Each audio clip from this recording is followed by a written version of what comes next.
यह बात भी विश्वास करने योग्य है कि सदा ही सत्य और असत्य कठिन होता है। झूठ बोलने में, बेईमानी करने में, ठगने में, चोरी करने में, बेविचार में, चालाकी में, चतुराई में होशियारी और पेशाबंदी की बड़ी आवश्यकता है।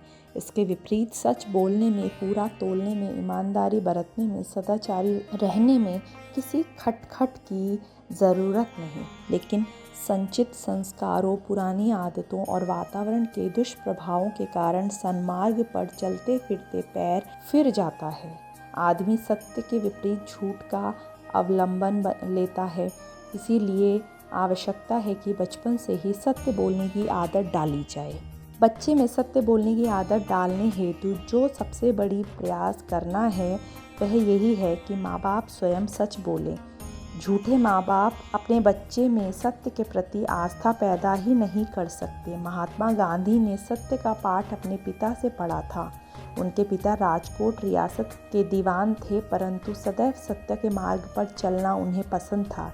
एक बार सत्य बोलने के लिए उन्हें राजा का कोपभाजन ही होना पड़ा और वह जेल तक भेज दिए गए, परंतु उन्हें छोड़ दिया गया। उनकी स्थायी ख्याति हो गई।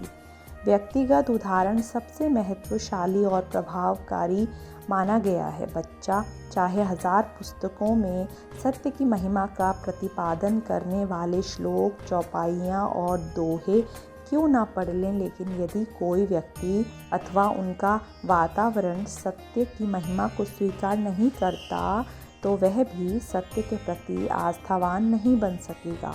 माँ बाप के ज्वलंत उदाहरण ने बालक मोहनदास करमचंद गांधी में सत्य के प्रति निष्ठा पैदा कर दी।